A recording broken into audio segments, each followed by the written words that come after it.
नमस्कार। हमने राजपूत इतिहास की शुरुआत की। इस शुरुआत के पहले वीडियो में हमने चौहानों के निवास और उनकी उत्पत्ति से संबंधित विभिन्न मतों के बारे में जाना।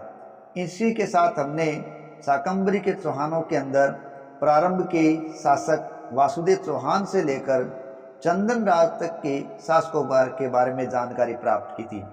आज के इस पार्ट के अंदर हम चंदन राज के पश्चात शासक बने वाकपति राज प्रथम से जानकारी साझा करेंगे। चंदन राज के पश्चात उसका पुत्र वाकपति राज प्रथम गद्दी पर बैठता है और हर्ष अभिलेख में उसे महाराज की उपाधि दी गई है। साथ ही साथ पृथ्वीराज विजय नामक ग्रंथ में उसे 188 विजयों का श्रेय भी दिया गया है। वाकपति राज प्रथम का समय वो समय था जब राष्ट्रकूटों के आक्रमण से उत्तरी भारत की राजनीति है उसमें अस्थिरता आ गई थी और ऐसी अस्थिरता की स्थिति में वाकपति राज प्रथम ने प्रतिहारों की दुर्बलता से लाभ उठाना शुरू कर दिया था। हर्ष अभिलेख से पता चलता है कि वाकपति राज ने अपने अधिराज की आज्ञा से अनंत देश की ओर तेजी से आते हुए एक तंत्रपाल नामक राजा को लौट जाने के लिए विवश कर दिया था। प्राय ऐसा भी माना जाता है कि तंत्रपाल प्रतिहार सम्राट महिपाल का कोई राज्यपाल या सूबेदार रहा होगा जिसका नाम क्षमापाल था।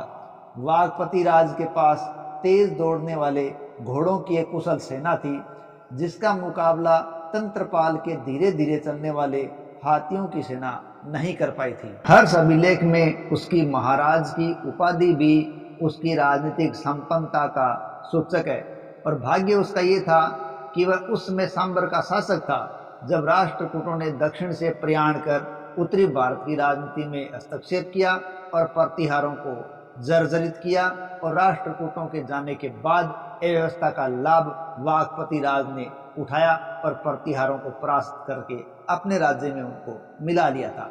वाकपति राज के पश्चात उसका पुत्र विंध्यपति या विंध्यराज शासक बना, लेकिन विंध्यपति या विंध्यराज के बारे में इतिहास में ज्यादा कोई जानकारी या उल्लेख प्राप्त नहीं होता। विंध्यराज के पश्चात उसका छोटा भाई सिंहराज शासक बना और उसने भी अपने पिता वाकपति राज की नीति का ही अनुसरण किया और आसपास के राजाओं के साथ उसने युद्ध किए थे। हर्ष अभिलेख से ज्ञात होता है कि उसने तोमर राजा सलबन को मार दिया और उसके सहायक मित्रों को या तो भागने के लिए विवश कर दिया या उनको पकड़कर कारागार में डाल दिया और बाद में उनको छुड़ाने के लिए स्वयं रघुकुल भूत चक्रवर्ती को आना पड़ा था। विद्वान मानते हैं कि रघुकुल चक्रवर्ती से तात्पर्य प्रतिहार नरेश विजयपाल होगा। हमीर महाकाव्य के अनुसार सिंहराज ने कर्नाट, लाट, गुजरात, चोल और अंग राजाओं को युद्ध में पराजित कर दिया था, लेकिन यह भी संकेत लगाया जाता है कि चारों ओर लोगों को हराने से उसके चारों तरफ उसके शत्रुओं की संख्या ज्यादा हो गई और बाद में संभावना व्यक्त की जाती है कि उन सब ने मिलकर सिंहराज की हत्या कर दी थी और साथ ही साथ महाराज राज की उपाधि उसने धारण की थी। ये भी उसे एक शक्तिशाली शासक बनाती है। हालांकि जब उसकी हत्या कर दी गई तो बताया जाता है कि उसका बदला उसके पुत्र विग्रहराज द्वितीय ने लिया था। सिंहराज के पश्चात उसका पुत्र विग्रहराज द्वितीय शासक बना। चयमान वंश के प्रारंभिक शासकों में बड़ा प्रभावशाली तथा योग्य शासक विग्रहराज द्वितीय को माना गया है और उसके समय के 983 ईस्वी के हर्षनाथ लेख से उसके समय की घटनाओं के बारे में जानकारी भी मिलती है।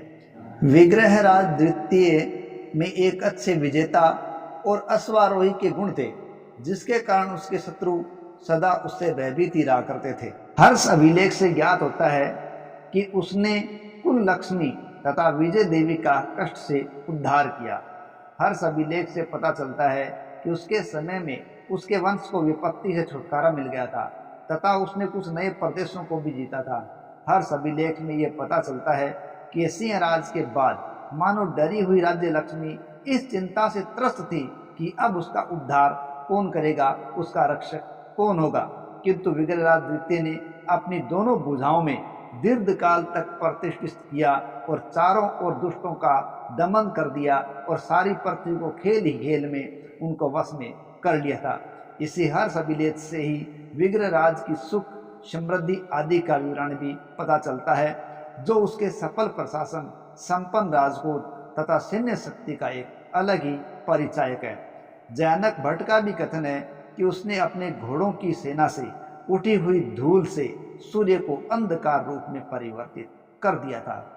विग्रहराज द्वितीय एक शक्तिशाली राजा था। उसने गुजरात के चालुक्य शासक मूलराज प्रथम को पराजित किया और उसे अपने युद्ध कौशल का परिचय भी दिया था। जयानक भट्ट की रचना पृथ्वीराज विजय तथा चंद्रशेखर की रचना सुरजन चरित्र से पता चलता है कि विग्रहराज ने आक्रमणकारी के रूप में मूलराज को दबाया और उसे कांठा दुर्ग में शरण देने के लिए बाध्य कर दिया और उसके राज्य के मध्य में से होकर भड़ौंज या भृगुकच नामक तीर्थ तक पहुंचकर वहां आशापुरी माता का मंदिर बनवाया और ये विजय लगभग 983 ईस्वी के आसपास की संकेत की जाती है। उसने केवल मूलराज के दर्प को भंग नहीं किया, बल्कि अनेक राजाओं को पराजित करके उनसे कर वसूल करने का काम किया था। इस प्रकार विग्रहराज द्वितीय सपादलक्ष का एक महान चौहान शासक था, जिसने अपने वंश के गत वैभव को पुनः प्राप्त किया और उसकी वृद्धि भी उसने की थी। इस प्रकार प्रारंभिक चौहान शासकों में देखें तो बड़ा प्रभावशाली तथा योग्य शासक विग्रहराज द्वितीय था। और विग्रहराज द्वितीय के पश्चात जो मुख्य शासक, पहला शासक आता है, वो आता है दुर्लभराज द्वितीय। ऐसा संकेत लगाया जाता है कि विग्रहराज द्वितीय का कोई पुत्र नहीं था, अतः उसके बाद उसका छोटा भाई दुर्लभराज गद्दी पर बैठा था। राष्ट्रकूट शासक धवल के विक्रम संवत 1053 के एक अभिलेख से पता चलता है कि दुर्लभराज ने नाडोल के चौहान महेंद्र पर चढ़ाई की थी और उसे अपने वश में कर लिया था। ऐसा लगता है कि महेंद्र है उसने दुर्लभराज के प्रतिद्वंद्वी अनिल पाटन के चालुक्यों से शायद संधि कर ली थी और चालुक्यों से संधि करने के कारण ही दुर्लभराज ने उस पर आक्रमण किया था और उसे अपने वश में कर लिया था। एक उत्कीर्ण अभिलेख में दुर्लभराज द्वितीय को महाराजा धीराज कहा गया है और एक अन्य अभिलेख में दुर्लभे मेरू यानी जिसकी आज्ञा का उल्लंघन ना किया जा सके ऐसा कहा गया है। और दुर्लभराज के पश्चात उसका पुत्र गोविंदराज शासक बना। देखिए कहीं कहीं गोविंदराज द्वितीय आ रहा है तो अधिकांश जगह गोविंदराज तृतीय के रूप में भी जाना जाता है। गोविंदराज अपने शत्रुओं का गर्व चूर करने वाला कहलाया है। कहा जाता है कि उसने महमूद गजनवी के पथ का एक बड़ी सेना के द्वारा सामना किया था, जिससे उसको सिंध आने के रास्ते से गजनी जाना पड़ा था, क्योंकि उसने रास्ता बदलने के लिए उसको बाध्य कर दिया था। गोविंदराज द्वितीय के पश्चात उसका पुत्र वाकपति राज द्वितीय शासक बना। पृथ्वीराज विजय जो कि जयानक की रचना है, उससे प्रतीत होता है कि वाकपति राज द्वितीय ने आकाट के गुहिल शासक अंबा प्रसाद को पराजित कर दिया और उसे मार डाला था।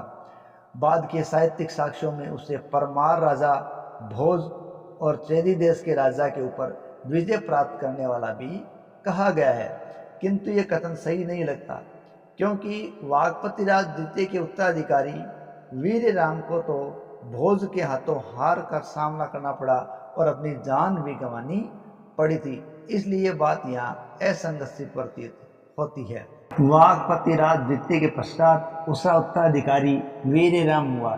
इस वीर राम को भोज के सेवकों ने मार डाला और चौहान राजधानी शाकंभरी पर अधिकार कर लिया। सुंदा पहाड़ी पर लिखे एक अभिलेख से ज्ञात होता है कि वीर राम का भाई चामुंडा राज उसके बाद उसका उत्तराधिकारी बना।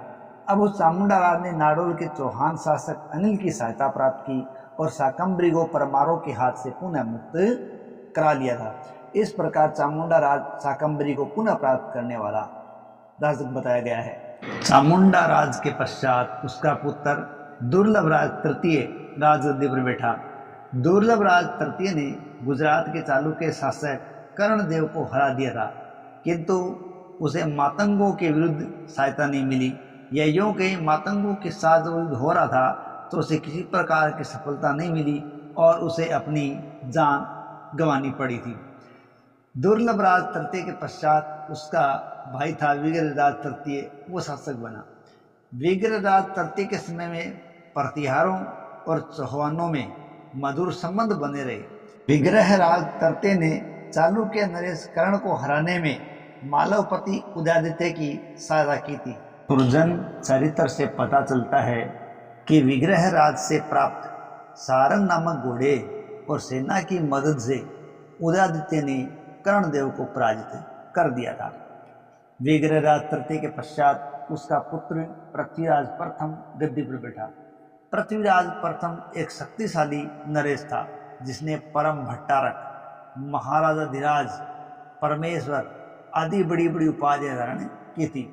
इनसे पता चलता है कि वह अपने समय के या अपने वंश के पूर्व के राजाओं से अधिक शक्तिशाली था। पृथ्वीराज विजय से पता चलता है कि पृथ्वीराज प्रथम ने पुष्कर तीर्थ में ब्राह्मणों को लूटने वाले 90 चालुक्यों का वध कर दिया था।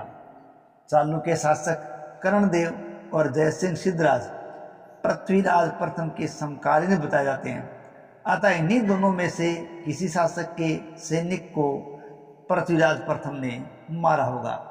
जैन ग्रंथों से ज्ञात होता है कि पृथ्वीराज प्रथम ने रणथंभौर के जैन मंदिरों के ऊपर कनक कलशों की स्थापना करवाई थी। इससे प्रतीत होता है कि रणथंभौर पर भी उनका अधिकार हो गया था। पृथ्वीराज विजय से पता चलता है कि सोमनाथ को जाने वाले रास्ते पर उसने निःशुल्क भोजन है वो भी बंटवाया था। राजेश्वर के अनुसार पृथ्वीराज ने बगुली शाह नामक तुर्क आक्रमणकारी को पराजित कर दिया और उसे भागने के लिए विवश कर दिया था।